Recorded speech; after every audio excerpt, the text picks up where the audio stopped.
Yo guys, so just before we start this video, I do want to remind you guys, please turn on your notifications because you will get notified every single time I go live for a live stream. And I just want to let you guys know that. By the way, I also did change my name to Mr. Yo-Yo. But guys, anyway, enjoy the video. Yo guys, what's going on? Welcome back to another video. And today, guys, I'm going to bring you the video today on MLB The Show 18 and my thoughts and opinions on what MLB The Show 18 was like, and basically I'm going to be going over my gripes against the show this year, the pros and the cons. Anyway, let's get straight into it. So, the first con I have, we're going to start off with cons on MLB The Show 18, was the fact that the timed missions, they didn't really go over the best. The reason why I'm saying this is due to the fact that it wasn't as rewarding as the My Career missions, because the My Career missions last year were really great in the show 17. They gave us a lot of great rewards, but yet in the show 18, they kind of took a step back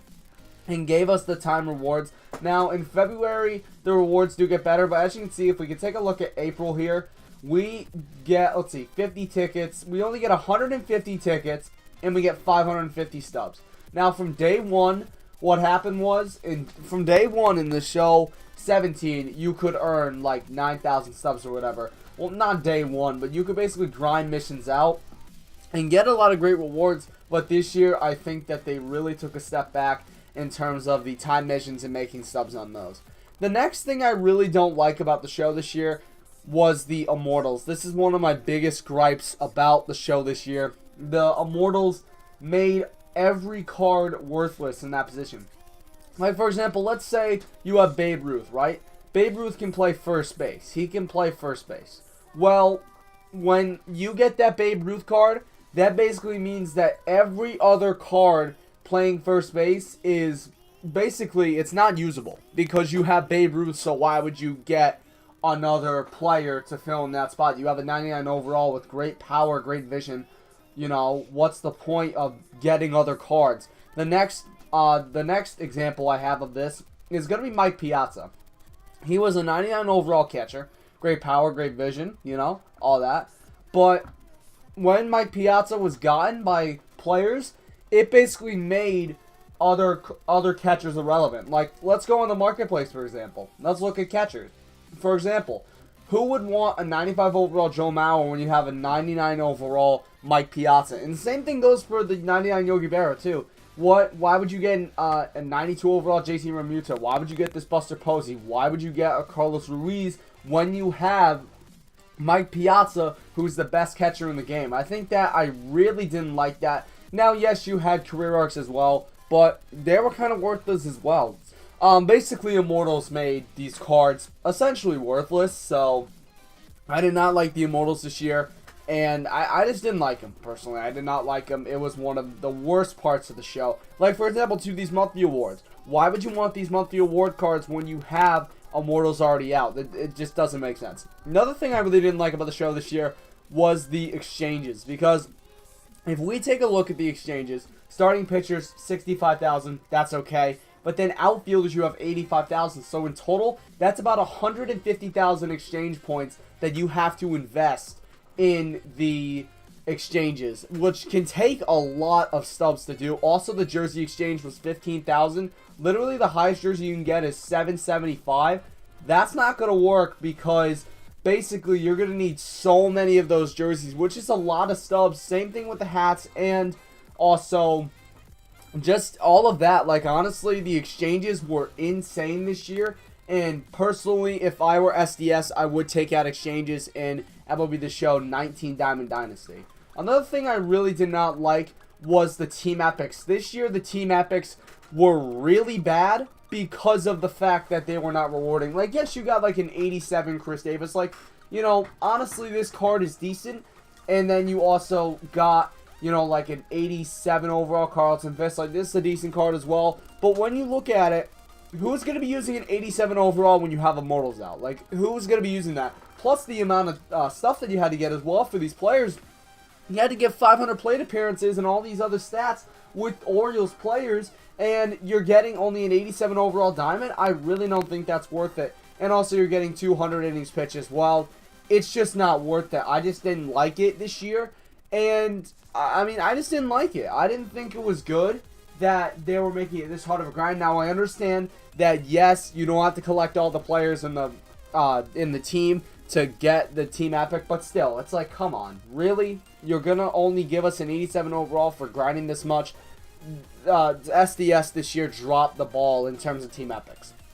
Another thing I didn't like this year was the creative player. I think that they really messed it up this year. I did not like the creative player whatsoever. I think that the game, essentially, like, the creative players were great in 16 and 17 because you could feed your players to it and level it up. But in the show 18, they decided to change it up, and the grinds were also, I think, stupid hard. So, really, what is the point of getting yourself a creative player when, you know, like what's the point of changing this? I don't get it. Like, why would you change the method you had last year and the year before and the year before that to this method now? I did not like the grinds, and I just didn't like it. It was not good. I didn't like it. And then another gripe I have is Conquest. Conquest this year was extremely disappointing for me. You got 3 diamond players. Cole Hamels, I guess, was usable. Edgar Martinez, though, contact doesn't mean crap in this game. So why would you get Edgar Martinez?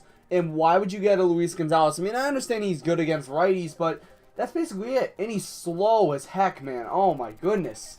And when you look at it, you have to dominate all these divisions and get all these missions, and you're not even getting rewards. And then you got Conquest Extreme as well, which was very hard. Like, I understand you got a lot of stubs and players, but they made it stupid hard. Why not just make Conquest one time and you get these great players? Like in the show 17, you got yourself 2 93s and a 94, I believe, just by completing Conquest.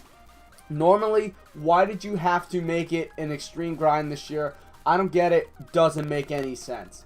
And I guess you have Conquest Destiny too, but I mean, still, I didn't like it. I did not like the way that the show went this year in terms of Conquest.